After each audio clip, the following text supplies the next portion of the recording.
Selamat datang di channel Cerita Cinta. Channelnya Cerita Cinta Romantis. Sebelum lanjut, mohon dukungannya dengan like dan subscribe dulu. Gairah liar suami orang, bagian 35, bagian akhir. Ibu, aku minta maaf. Sebenarnya, aku dan Mas Aditya sudah sangat lama sekali bercerai. Kami bahkan sudah berpisah sejak awal pernikahan, tutur Syahnas dengan mata berkaca-kaca. Ia sangat berat menceritakan semuanya. Ia berniat menutupi segala kepahitan yang dialami, termasuk fakta bahwa ia telah dijual oleh suami pertamanya sendiri. Sumi terdiam tak bisa berkata-kata saking syoknya. Aku tidak bisa mengatakan secara detil, Bu. Pokoknya aku dan Mas Aditya sudah tidak cocok. Tapi, aku sangat takut menyampaikan hal ini kepada Ibu. Sumi menghela napas dalam-dalam mencoba memahami perkataan putrinya. Kalaupun kamu menikah lagi, kenapa tidak mengabari Ibu, Nak? Bahkan kamu hamil sebesar ini saja Ibu sampai tidak tahu.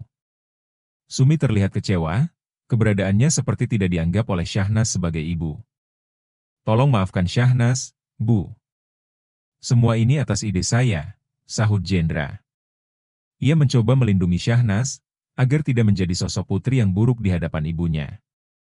Ada pertimbangan yang saya ambil, terutama tentang kesehatan Anda. Apalagi Syahnas pernah bercerita, jika Anda punya riwayat sakit jantung. Jadi, saya menyuruhnya untuk menunggu saat yang tepat. Apalagi Syahnas juga tengah mengalami masa-masa yang sulit karena Aditya, tutur Jendra. Ibu, Mas Jendra ini yang banyak membantuku. Mas Aditya itu keterlaluan tidak membayar uang perawatan Ibu, jadi Mas Jendra yang membiayainya. Mas Jendra juga yang membelikan rumah ini, karena rumah lama kita dijual diam-diam oleh Mas Aditya, sambung Syahnas. Apa? Aditya sampai melakukan hal sejauh itu? Tanya Sumi tidak percaya. Sejak pertama bertemu, Sumi tidak pernah punya firasat buruk tentang Aditya. Apalagi lelaki itu telah membiayai kuliah putrinya. Baru pada saat pernikahan, mengetahui Aditya punya hutang besar, baru ia memikirkan jika memang Aditya orang yang bermasalah. Setelah lepas darinya, aku rasa bisa terbuka lagi dengan Ibu. Apalagi sekarang ada Mas Jendra yang bisa melindungi aku, Bu. Dia memperlakukanku dengan sangat baik, puji Syahnas. Jendra menoleh ke arah Syahnas. Ternyata wanita itu mau menutupi kejelekannya yang pernah bersikap tidak baik. Sekali lagi maafkan aku, Ibu. Selama ini aku tidak jujur. Sekarang aku sedang hamil anak Mas Jendra, dan berharap Ibu mau merestui hubungan kami, kata Syahnas. Sumi tampak lesu. Ibu bingung mau berkata apa kepada kalian, semua sudah terjadi. Ibu hanya berharap kalian bisa bahagia selamanya. Jangan terulang lagi kegagalan yang sebelumnya, ucapnya. Syahnas tak kuasa menahan air matanya. Ia memeluk sang ibunda seraya meluapkan kesedihannya. Ibu, terima kasih, katanya. Sumi mengelus kepala Syahnas dengan penuh kelembutan. Apapun hal buruk yang menimpa, Syahnas tetaplah putrinya. Tidak ada hal yang mampu merubah kenyataan itu. Nak Jendra, satu permintaanku, tolong bahagiakan putriku. Jaga dia jangan sampai terluka. Sejak kecil dia sudah lama menderita sejak kepergian ayahnya, pinta Sumi. Jendra mengangguk. Percayakan Syahnas kepada saya akan menjaga dan melindunginya sebaik-baiknya, ucapnya mantap. Ada rasa lega di hati Syahnas dan Jendra, ketika berhasil mendapatkan restu dari Sumi. Awalnya mereka pikir pasti akan sulit. Namun, Sumi memang seorang wanita baik hati yang mampu menerima dengan lapang dada. Sehingga, ia bisa menyikapi apa yang menimpa mereka dengan bijaksana. Syahnas kira, pernikahan bisa membuat Jendra lebih perhatian kepadanya. Ternyata, lelaki itu masih sama saja bersikap dingin terhadapnya. Setelah menikah, mereka tidur di kamar yang sama. Namun, sudah seminggu berlalu sejak mereka resmi menikah, Jendra seperti tidak mau menyentuhnya. Syahnas merasakan perbedaan yang sangat jauh, sebelumnya lelaki itu selalu bergairah setiap waktu. Bahkan rela curi-curi waktu demi melampiaskan hasrat kepadanya. Syahnas berdiri di depan cermin, memandangi tubuhnya yang tampak sedikit berisi. Ukuran perutnya sudah sangat besar seperti hampir meledak. Ia merasa Jendra tak lagi berminat kepadanya, karena sudah tidak menarik akibat kehamilannya. Pantas saja dia tidak ingin aku hamil, gumam Syahnas sembari mengelus perutnya. Selama 1 minggu, Jendra sibuk dengan pekerjaan. Keduanya hanya tidur masing-masing karena tampaknya Jendra sangat kelelahan. Syahnas tahu, sebenarnya Jendra masih berusaha menemukan keberadaan Elisa. Apa aku salah, kalau aku ingin berusaha dicintai oleh lelaki yang sudah menjadi suamiku? Tanya Syahnas pada bayangannya sendiri di cermin. Ia memang belum bisa memastikan tentang perasaannya. Namun, ia mencoba mencintai apa yang sudah dimilikinya. Ia ingin selalu mengajak Jendra untuk berusaha menerima keadaan dan belajar mencintai satu sama lain. Syahnas menoleh ke arah pintu, ketika terdengar suara pintu terbuka. Ternyata Jendra baru pulang. "Kamu kenapa belum tidur?" Tanya Jendra dengan wajahnya yang terlihat lusuh dan kelelahan. "Aku belum mengantuk," jawab Syahnya. "Oh," ucap Jendra sembari menganggukkan kepalanya.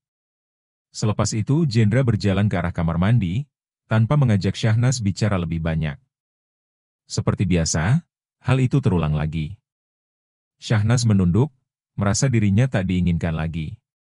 Saat Jendra kembali keluar dari kamar mandi, ia telah mengganti pakaian kerjanya dengan kaos dan celana pendek. Tatapan mata mereka sekilas bertemu. Namun, Jendra mengabaikan dan berjalan ke arah sisi lain ranjang. Tanpa sepatah kata pun, lelaki itu merebahkan diri di ranjang memunggungi Syahnas. Syahnas ikut berbaring, memandangi punggung lelaki dingin itu. Ia masih tidak menyangka, jika pernikahan justru membuat jarak di antara mereka semakin renggang. "Mas," panggil Syahnas. Ia mengumpulkan keberanian untuk memanggil lelaki itu. "HM, ada apa?" Tanya Jendra tanpa membalikkan tubuhnya, meskipun tahu Syahnas memanggilnya. "Apa kamu membenciku? Atau karena aku sekarang menjadi jelek?" Sebenarnya Syahnas sangat takut untuk berbicara. Namun, ia tidak tahan menyimpan beban di hatinya, apalagi dengan kondisi kehamilan yang terasa semakin berat untuknya. Jendra kembali membuka matanya yang baru saja terpejam. Pertanyaan Syahnas membuatnya terkejut. Belakangan ini ia memang sangat sibuk, sampai tidak ada waktu untuk menanyakan kondisi istrinya. Ia berbalik badan, lalu menatap wanita dengan wajah sendu itu tengah menatap padanya. Mereka memang tampak asing satu sama lain sejak kepergian Elisa. "Apa aku seburuk itu, Mas, sampai kamu tidak mau lagi menyentuhku? Kita bahkan sekarang sudah menikah, Mas. Apa kamu lupa?" Tanya Syahnas dengan mata berkaca-kaca. Jendra menelan ludahnya. Ia memang masih tidak percaya jika kini Syahnas adalah istrinya. Ia masih merasa jika Elisa itu istrinya. Bahkan kepergian Elisa rasanya hampir membuatnya gila. "Aku salah apa, Mas, sampai kamu mengabaikanku terus?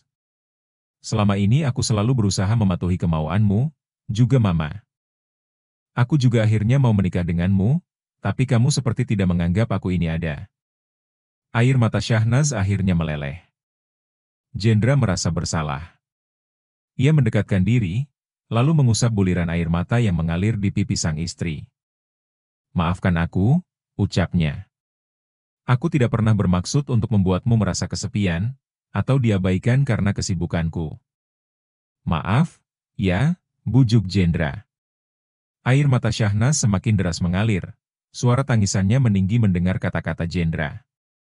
Melihat hal itu, Jendra memberikan pelukan kepada istrinya. Seketika ia sadar, bahwa dirinya sudah berbuat tidak adil kepada wanita itu. Ia terlalu sibuk dengan seseorang yang memutuskan untuk pergi meninggalkannya. Sementara, ia lupa, jika ada seorang wanita yang berusaha untuk tetap berada di sisinya. Bahkan sebentar lagi akan melahirkan putra untuknya. "Bagaimana? Apa permintaan maafku diterima?" Tanya Jendra sembari menatap mesra wanita di hadapannya, yang telah berhenti menangis itu. "Gampang banget cuma minta maaf," protes Syahnas sambil merengut. Ia memang senang Jendra jadi memberikan perhatian kepadanya. Namun, ia juga masih kesal karena Jendra mengabaikannya berhari-hari. Jendra mengulaskan senyum, Ia mengusap lembut pipi Syahnas dengan penuh kasih sayang. Lalu, apa yang harus aku lakukan untuk mendapatkan maafmu? Apa aku harus berlutut? Atau kamu mau menamparku? Tanyanya. Lelaki yang biasanya garang itu seketika melembut.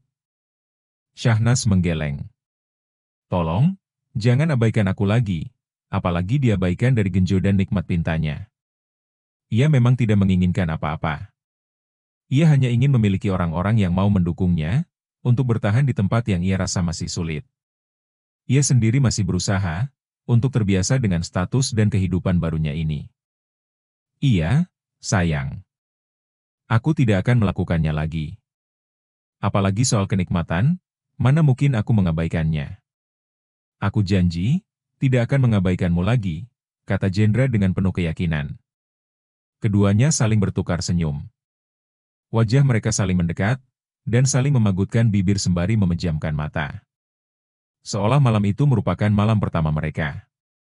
Aduh, bagaimana ini? Kalau begini caranya, aku tidak bisa menahan diri, ucap Jendra saat merasakan ada desakan hasrat dalam dirinya. Wajah Syahnas terlihat memerah, mendengar ucapan Jendra yang seperti memancing. Apalagi lelaki itu sengaja mempererat pelukan, dan menubrukkan sesuatu yang mengeras di bawah sana. Mas Jendra mau? Tanya Syahnas malu-malu. Siapa yang bisa menolak kalau ditawari istri secantik ini? Goda Jendra. Syahnas semakin malu. Tapi, apa kita masih boleh melakukannya, ya? Kandunganmu sudah sangat besar. Takutnya nanti terjadi apa-apa padamu, sayang, kata Jendra yang merasa cemas dengan kondisi istrinya. Apalagi ia pernah sekali dimarahi Adrian gara-gara hal itu. Boleh kok, Mas. Malah kalau jelang persalinan katanya sangat dianjurkan, untuk merangsang agar bayinya cepat lahir, kata Syahnas. Ia sebenarnya malu untuk mengucapkannya. Namun, tidak bisa dipungkiri jika ia menang menginginkannya juga. Wah, kalau seperti ini aku akan maju terus, kata Jendra dengan penuh semangat, ia berpindah dari samping Syahnas ke atas. Mas. Tunggu dulu. Tapi tidak boleh terlalu barbar, ya? Pinta Syahnas yang kaget dengan keagresifan sang suami. Jendra tersenyum. Tenang saja, sayang. Aku akan memperlakukanmu dengan lembut. Ini adalah malam pertama kita sebagai pasangan suami istri. Jadi, aku ingin sesuatu yang manis dan romantis malam ini. Keduanya kembali berpagutan. Seperti yang Jendra katakan, malam ini terasa sangat romantis dan mendebarkan. Seolah, ini menjadi kali pertama percintaan mereka. Sentuhan-sentuhan penuh kasih terus menghangatkan keduanya, hingga seakan dunia milik mereka. Dari sorot mata mereka menyiratkan, bahwa keduanya ingin saling mencoba menerima. Masa lalu tidak bisa mereka ubah, namun masa depan bisa mereka ciptakan untuk mendapatkan kebahagiaan. Tamat. Terima kasih telah menonton cerita ini, yang jauh dari kata sempurna. Mohon maaf apabila banyak kesalahan, baik kata-kata maupun pengucapan dalam membacanya. Cerita ini hanya fiktif, murni hanya sebagai hiburan semata. Jangan lupa tonton cerita lainnya, dan bantu support channel Cerita Cinta ini ya. Dengan like, komen, dan subscribe. Terima kasih, wassalam.